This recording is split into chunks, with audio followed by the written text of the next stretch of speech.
Shalom and hello and welcome to the Essence of Israelite Beauty, Miseducation of Hair, and I'm Shifra. Hi! First video back, right? All praises to the Most High for that. And today we're going to jump right in. I don't think this is going to be a very long video.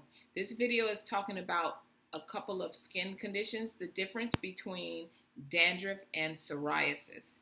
And I'm talking about this subject because summer is out, and so a lot of my clients are coming to me that have been wearing hair extensions or weaves or braids in their hair. And in particular, I have this one client right now that had an allergic reaction to her hair, and I'm dealing with the issues of dandruff and psoriasis. And so some of them are like, oh, I think I got, dandruff bad, and they're trying to figure out what's what. And so I was like, hey, let me do a quick video on it and talk about it. So what's the difference between dandruff and psoriasis? So psoriasis is, they both kind of do the same thing. You'll see it. But psoriasis is the scalp is red, and then the flakes are silvery, like they look silver, and they're very thick on the scalp. So it's still a scale on it, but it's more thicker, and it has like a silver like shine kind of to it, and it's thick. The dandruff, the difference is the dandruff has white flakes. It's not silvery, but it's white flakes, and it either white or they'll have like a yellow flake to it, and of course it's really, really itchy, right? Dandruff is more, another word for it is called seborrheic dermatitis. So you'll hear that word, when you hear seborrheic dermatitis, you're like, okay, I have that. That's dandruff. So those are the two things. And so you know that part. They are both inflammatory skin conditions, and they cause flaking. So we know that as well. So they cause flaking. They're inflammatory. They're actually, believe it or not, is an extension of eczema. Because remember, eczema is on the skin. The skin under the scalp, it's skin. It's just an extension. So the scalp is the extension of your skin.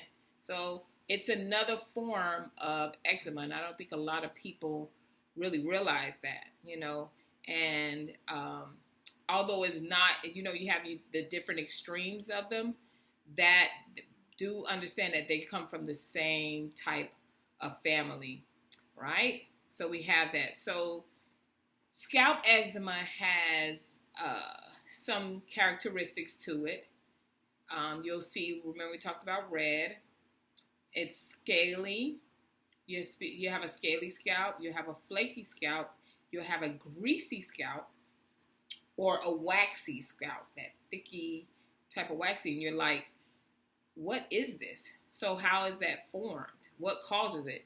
Remember, I did a video a couple of weeks back where I talked about the sebum. And sebum, what it does, it produces a natural oil for your scalp.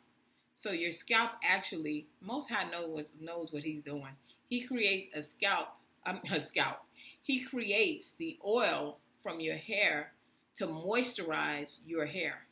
That's how you kind of know that when we put foreign things in our hair and it constantly rejects it, it's a constant reminder that the Most High has equipped us with everything. So we really don't need those things, right? And when we put the foreign things in, what happens is now it's a chain reaction where now we got to put all this medicated stuff in to get it back normal. So it's just a vicious cycle. One day we'll get it. So I got to explain about it, right? So it does, you have a flaky scalp, you have a red scalp, a scaly scalp, you have the greasy scalp, and you have the waxy scalp, and it's all caused by the sebum. So what happens is, it's so much of it at times that are build up onto the scalp that it turns into a fungus, right?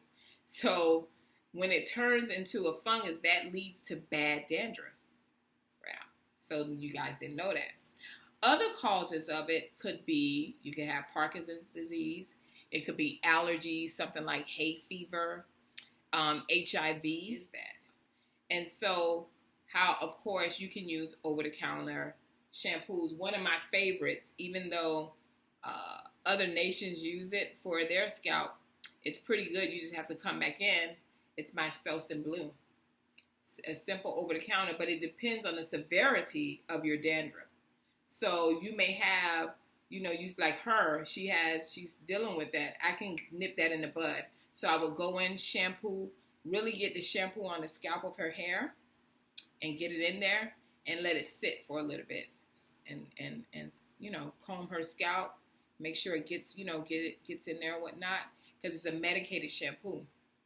Medicated, and it is for psoriasis and dandruff. Once I do that, I'll probably leave that in there for about 2 to 3 minutes. Then I'll go ahead and rinse her out, and I'll do it again, just depending on the severity of it.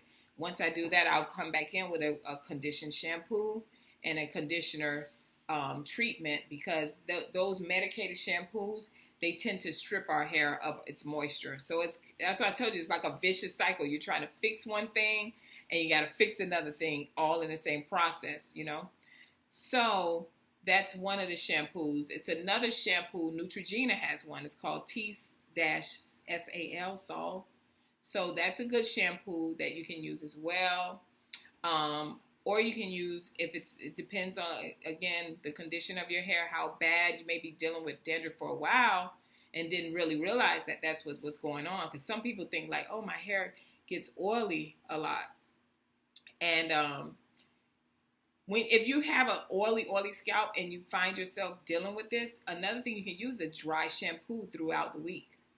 People don't know that, because dry shampoos are normally, we use it for people that are in the hospital that can't get out, but you can use a dry shampoo as well to kind of reduce that oil from building up so much that it becomes a fungus, and then you have to do all of this. So you can use a dry shampoo, alternate the days, and put it in. You'll see when your hair is starting to build up, you can use that as well. And you can get that from any store, Ulta store, CVS. They should have that over-the-counter type stuff. But then if it's really bad, you may need a prescription shampoo. And that's like a salicylic shampoo. And what does a salicylic shampoo do? What the salicylic shampoo does is it washes off the debris. And that reminds me of the other shampoo that I talked about before. I'm trying to think of the name of it. Come on. I can't think of the name of it. I'll write it down once I remember. I'll write it under the description box, okay? But the salicylic shampoo is a prescription shampoo that what it does, it takes off all that debris, but it's also medicating it as well. Shalom. Hello. Welcome to The Ugly Truth. This is a different video. What we're doing is I'm changing it up. You guys I asked some questions. You guys actually don't like the versions where I'm teaching for a long period of time. You actually prefer interviews with our sisters, learning our sisters. And so you're going to see in between the interview videos, short videos, educational still, probably about 5 to 6 minutes long.